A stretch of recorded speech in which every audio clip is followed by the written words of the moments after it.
तो हेलो नमस्ते प्रणाम, स्वागत है आप सभी का एक बार फिर से। उम्मीद है आप सभी बहुत अच्छे होंगे। स्टार्ट करते हैं आज का सेशन द हिंदू एडिटोरियल का। अगर आप मुझसे टेलीग्राम पे जुड़ना चाहो तो यहाँ आ सकते हो, इसके अलावा मुझे मेल कर सकते हो इस मेल आईडी पर। आज है 22 सितंबर, और आज जो एडिटोरियल में जो भी वर्ड है उनको हम डिस्कस करेंगे। 5 से 7 मिनट के इस छोटे से सेशन में हम उन सभी वर्ड्स के पार्ट ऑफ स्पीच और उनके फंक्शन को समझ लेंगे। वीडियो के आखिरी में मैं क्विज दे रहा था, बट आज मैंने क्विज नहीं रखा है क्योंकि आपका इंटरेस्ट ही नहीं दिख रहा है क्विज में और क्विज के आंसर में, इसलिए आज क्विज नहीं दे रखा है। चलो स्टार्ट करते हैं सेशन। देखो, सबसे पहला वर्ड हमारे पास क्या है? अब्रिज करना। अब्रिज का मतलब होता है to make something shorter by leaving parts out. Part of speech क्या हो जाएगा? वर्ब। मतलब किसी चीज को थोड़ा संक्षिप्त बना देना, दैट इज कॉल्ड अब्रिज करना। ठीक है। स्पेशली कोई बुक है, कोई नॉवेल है, तो आपको लगता है कि काफी मोटी बुक है, आपने उसको थोड़ा शॉर्ट करके छोटी बुक बना दी, तो दैट इज कॉल्ड अब्रिज करना। पार्ट ऑफ स्पीच वर्ब हो गया। और to make something shorter by leaving parts out. अगला वर्ड है ब्रेजेन। ब्रेजेन का मतलब होता है open and without shame. Part of speech adjective. ठीक है ना। चलिए कमेंट बॉक्स में ब्रेजेन का नाउन फॉर्म लिखकर बताइए। क्वेश्चन यहीं पे है कि कमेंट बॉक्स में ब्रेजेन का नाउन फॉर्म लिखकर बताइए। ब्रेजेन का मतलब होता है ओपन एंड विदाउट शेम।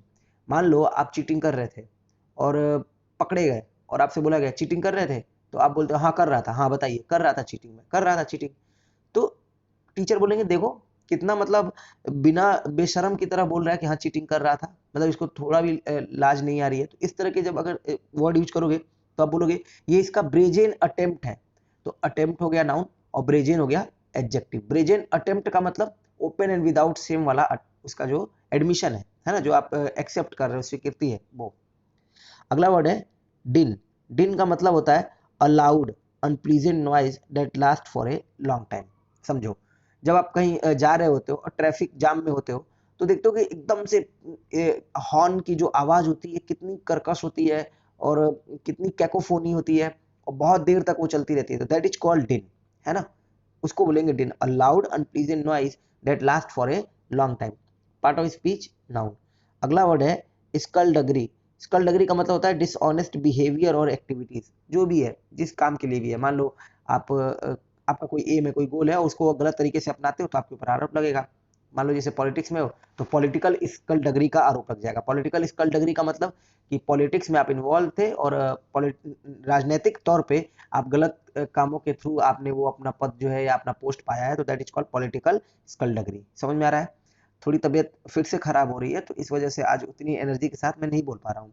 अगला वर्ड है अनसेवरी। अनसेवरी का मतलब होता है अनप्लीजेंट एंड अनऑफेंसिव।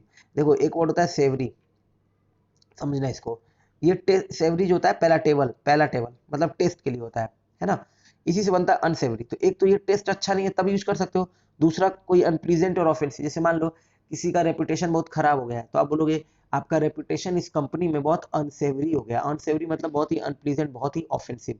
ठीक है। अगला वर्ड है आर्बिट्रेरी। आर्बिट्रेरी का मतलब होता है बेस्ड ऑन। अच्छा, पार्ट ऑफ स्पीच क्या हो जाएगा? एडजेक्टिव, क्योंकि अनसेवरी रेपुटेशन है, रेपुटेशन आपका नाउन है, किसी नाउन को डिफाइन करने के लिए लगा होगा तो एडजेक्टिव हो जाएगा। अगला वर्ड है arbitrary, based on random choice और पर्सनल विल। मतलब बिना मतलब किसी नियम के तहत नहीं, अपनी मर्जी से कोई काम हो रहा है ना। जैसे आर्बिट्रेरी डिसीजन ले लिया स्कूल बंद करने का। मेरा स्कूल था, मैंने डिसीजन ले लिया कि स्कूल बंद रहेगा 10 दिनों के लिए। तो टीचर बोलेंगे ये तो इनका स्वच्छंद निर्णय है, यानी कि इनका आर्बिट्रेरी डिसीजन है। समझ में आ रहा है? अगला देखो, अगला वर्ड है बिविल्डर। बिविल्डर का मतलब होता है टू कंफ्यूज समबडी। जैसे मैं कंफ्यूज हो गया हूँ आपके लैक ऑफ इंटरेस्ट से, जो आपका लैक ऑफ इंटरेस्ट है क्विज के लिए, वो मुझे कंफ्यूज करता है, बिविल्डर करता है। ठीक है। बिविल्डर का नाउन फॉर्म बताओ। इसके अलावा बिविल्डर वर्ब है पार्ट ऑफ स्पीच में, बिविल्डर के लिए सिनोनिम लिखकर बताओ। ठीक है, दूसरा क्वेश्चन आज का, बिविल्डर के लिए सिनोनिम बताओ। अगला वर्ड है थॉट। थॉट का मतलब होता है किसी को रोकना कोई काम करने से, यानी कि to prevent somebody from doing something. आपको ये भी ध्यान रखना है, प्रिवेंट के साथ फ्रॉम का यूज होता है, तो prevent somebody from doing something, तो इस चीज को भी बहुत ध्यान रखना है। एक बात। तीसरी बात, थॉट पार्ट ऑफ स्पीच में वर्ब है, इसके लिए भी सिनोनिम लिखकर बताओ, क्योंकि थॉट भी बहुत बार पेपर में आया हुआ है, बहुत अच्छे अच्छे सिनोनिम है इसके, आप लिख के बता सकते हो। अगला वर्ड है कैओस। कैओस का मतलब होता है a state of complete confusion और डिसऑर्डर। जैसे भी ट्रैफिक जाम में फंसे हो और आपको समझ में नहीं आ रहा किधर जाना है, किधर से निकलना है, गाड़ी किधर से निकलेगी, और वो डिन है, वहां पे चारों तरफ शोरगुल है, तो उसी टाइम पे जो वो सिचुएशन होगी उसको कैओस बोलेंगे। बिल्कुल उथल पुथल वाली सिचुएशन, कंफ्यूजन वाली सिचुएशन। अगला वर्ड है एनविसेज। पार्ट ऑफ स्पीच में वर्ब। अच्छा, कैओस का पार्ट ऑफ स्पीच क्या था? नाउन।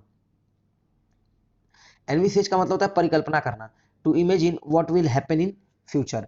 जैसे मैं कह रहा हूँ, अगर आप कोई बिजनेस शुरू करने जा रहे हो और मैं पूछ रहा हूँ कितने प्रॉफिट की आप परिकल्पना कर रहे हो, है ना, तो कितना प्रॉफिट आप एनविसेज कर रहे हो, एनविसेज का मतलब परिकल्पना करना, ठीक है, कि आप इतना इमेजिन कर पा रहे हो, ठीक है। मैं ये काम को शुरू करने की सोच भी नहीं सकता हूँ, तो एनविसेज नहीं कर सकता हूँ, मतलब आगे के लिए सोचना, to imagine what will happen in future. पहला टेबल देखो अभी बताया था, ये जो अनसेवरी था इसका अपोजिट हो जाएगा और जो सेवरी है उसके लिए सिनोनिम हो जाएगा। हैविंग अ प्लीजेंट और acceptable taste, that is called palatable, यानी कि स्वादिष्ट।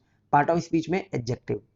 अगला वर्ड है शिनानिगैंस, सीक्रेट और डिसऑनेस्ट एक्टिविटीज। अभी जो स्कल्डगरी था ना और ये शिनानिगैंस है, ये दोनों आपस में क्या है, सिनोनिम्स है, समझ में आ रहा है।